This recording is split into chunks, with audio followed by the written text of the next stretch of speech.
آپ کی آنکھوں سے آنسو جاری ہوتے ہیں۔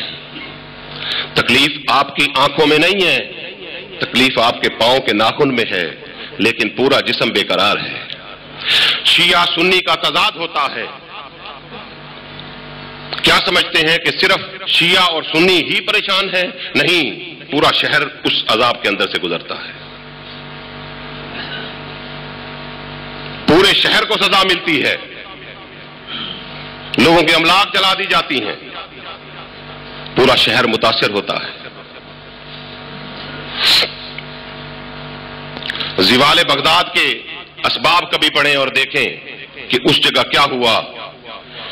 اسی طرح مسلک کی یہی ڈسکشن جو آج ہمارے گلی اور کوچوں میں ہو رہی ہے، یہی ڈسکشن کبھی بغداد کے گلی کوچوں میں ہوا کرتی تھی،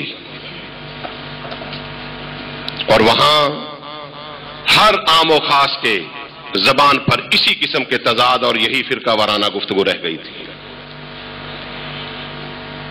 ائمہ سے نکل کر اختلاف جو باعث رحمت تھا، وہ ائمہ سے نکل کر عوام الناس کی سطح پر آ گیا، اور انہوں نے اس اختلاف کو جب ہوا دی تو وہ معاشرے میں پھیل گیا۔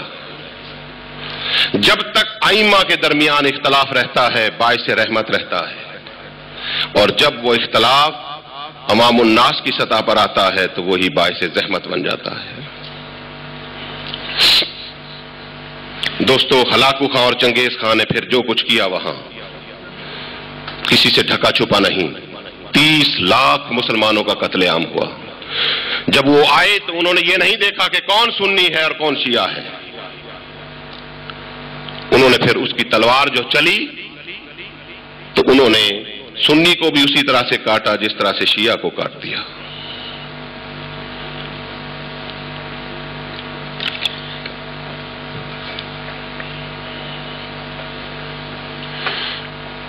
یہودی لابی آج بھی کام کر رہی ہے۔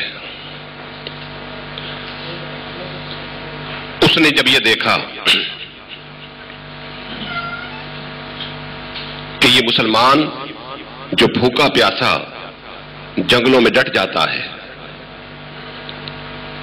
ہمارے فوجی دوڑ جاتے ہیں، یہ دھوپ مشقت گرمی ہر چیز برداشت کرتا ہے، ہمارے فوجی تو نہیں برداشت نہیں کر سکتے۔ اس کی وجہ کیا ہے؟ اگر مسئلہ توحید کے ساتھ جڑا ہوتا تو توحید کو تو ہم بھی مانتے ہیں، مسلمان بھی مانتے ہیں، ہمارے فوجیوں کو کیا ہو جاتا ہے؟ وجہ کیا ہے؟ بہت غور و خوض کرنے کے بعد وہ اس نتیجے پر پہنچے کہ انہیں اپنے رسول کی محبت مجبور کرتی ہے کہ وہ جنگلوں میں بھوکے اور پیاسے پڑے رہیں۔ رسول کی محبت صلی اللہ علیہ وسلم، بس ان میں اور ہم میں ایک امتیاز یہی ہے اور کوئی نہیں ہے۔ انہوں نے پھر یہی پلاننگ کی کہ کسی طرح ہو سکے اگر ان سے جیتنا چاہتے ہیں، ان کو مات دینا چاہتے ہیں، تو پھر کسی بھی صورت ان کے دلوں سے یہ محبت رسول نکال دو۔ پھر ان کا حال یہ ہوگا کہ بجھی عشق کی آگ اندھیر ہے، مسلمان نہیں راکھ کا ڈھیر ہے، اگر یہ محبت رسول ان کے اندر سے نکال لیں تو۔ اور پھر انہوں نے اسی رسول مکرم صلی اللہ علیہ وسلم کے نام پر جو اس دنیا میں تضاد کو ختم کرنے کے لیے جو ہستی تشریف لائی، نفاق کو ختم کرنے کے لیے جو ہستی تشریف لائی، اسی ہستی کے اوپر جھگڑے کروا دیے، اور نور و بشر کا جھگڑا اسی ہستی کے اوپر کروا دیا، ختم درود کے جھگڑے کروا دیے، علم غیب کے جھگڑے کروا دیے۔ کوئی توحید کے نام پر جھگڑا نہ دیوبندی میں ہے، نہ بریلوی میں ہے، نہ اہل حدیث میں ہے، نہ شیعت میں ہے، سب خدا کو وحدہ لا شریک مانتے ہیں۔ اگر کسی جگہ تضاد آتا ہے تو وہی رسول کی ذات جو تضاد کو ختم کرنے کے لیے آئی تھی، ہم نے اسی رسول کی ذات کو ہدف تنقید بنا لیا اور ہدف تضاد بنا دیا۔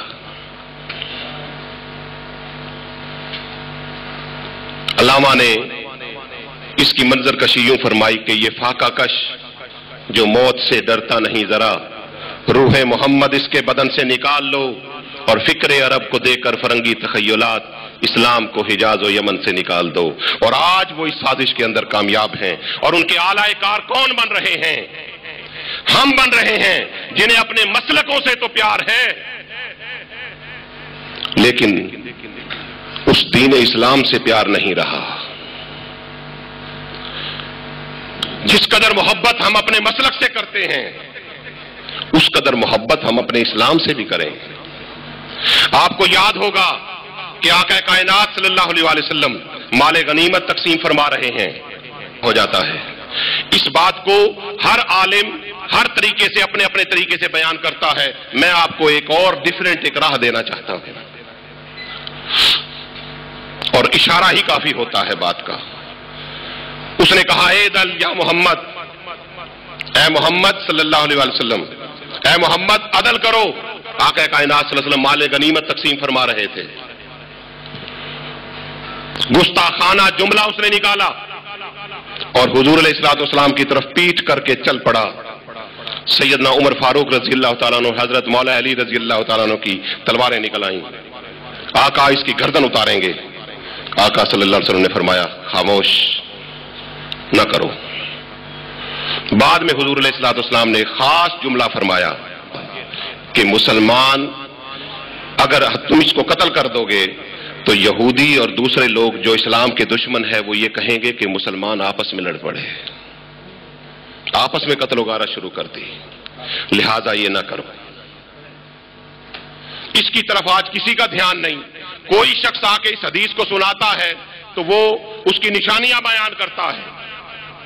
करें, जरूर करनी चाहिए, बताना चाहिए लोगों को कि उसकी खसलतें क्या थी, उसकी निशानी क्या थी। लेकिन दोस्तों, इस तरफ भी ध्यान दें कि हुजूर अलैहिस्सलाम का यह भी कौल था कि इसे कत्ल ना करो, आपस में। इसकी तरफ तो किसी का ध्यान नहीं है। आपस में लड़ मर रहे हैं। शिया सुन्नी को बर्दाश्त नहीं करता, सुन्नी शिया को बर्दाश्त नहीं करता, देवबंदी बर्दाश्त नहीं करता, बरेलवियों को बर्दाश्त नहीं किया जाता। बर्दाश्त का मादा खत्म हो गया हमारे अंदर से। आका कायनात सल्लल्लाहु अलैहि वसल्लम, उनका तरीका क्या था, उसलूब तबलीग क्या था, उसकी तरफ जरा रोशनी डालता हूं। हुजूर अलैहिस्सलाम मक्का से मदीना पाक तशरीफ ले आए। बहुत सारे मज़ाहिब उस जगह आबाद हैं, ये भी हैं, नसारा भी हैं, ईसाई भी हैं, बहुत सारे मज़ाहिब आबाद हैं। हुजूर अलैहिस्सलाम ने अपनी तहरीक का आगाज फरमाया।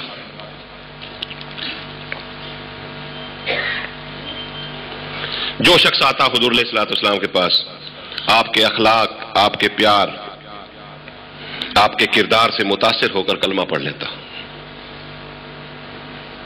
आता तो मुसलमान नहीं था, यहूदी था। जब जाता तो मुसलमान होता था। तंग हो गए यहूदी भी, ईसाई भी तंग पड़ गए कि ये तो थोड़ा ही अरसा गुजरेगा और ये सारे यहूदी और ईसाई ये सब मुसलमान हो जाएंगे। लिहाजा मुसलमानों के नबी के पास ना जाया जाए और मुसलमानों के साथ कता ताल्लुक कर लिया जाए। सोशल बाइकाट कर लिया, सोशल बाइकाट। यही बात आका कायनात सल्लल्लाहु अलैहि वसल्लम को आकर बताई। सहाबा ने, हुजूर अलैहिस्सलाम बेचैन हो गए, परेशान हो गए और खुद उठ के चल पड़े और जाकर दरवाजा बजाकर उनके सरदारान को बुलाया, इकट्ठा करके बिठाया और फरमाया कि मैं तुम्हारे पास इत्तिहाद कर आया हूं। उन्होंने कहा कि इत्तिहाद किस बात पे करते हैं आप? नबी आपका जुदा, हमारा जुदा, कलमा आपका जुदा, हमारा जुदा, कुरान आपका अलग है, हमारा अलग है, काबा आपका अलग है, हमारा अलग है। हर चीज तो आपकी और हमारी जुदा जुदा है। आप किस बेस के ऊपर इत्तिहाद करेंगे? अरे मेरे आका सल्लल्लाहु अलैहि वसल्लम को एक चीज नजर आई थी, उसी चीज को हुजूर अलैहिस्सलाम ने इत्तिहाद की बुनियाद बना दिया। हुजूर अलैहिस्सलाम ने फरमाया, बेशक इसमें कोई शक नहीं कि तुम्हारा नबी अलग है, हमारा अलग है, तुम्हारा कुरान अलग है, हमारा अलग है, तुम्हारा काबा अलग है, तुम्हारा कलमा अलग है, हमारा अलग है, लेकिन एक चीज हमारी अभी भी मुश्तरक है, वो तुम भी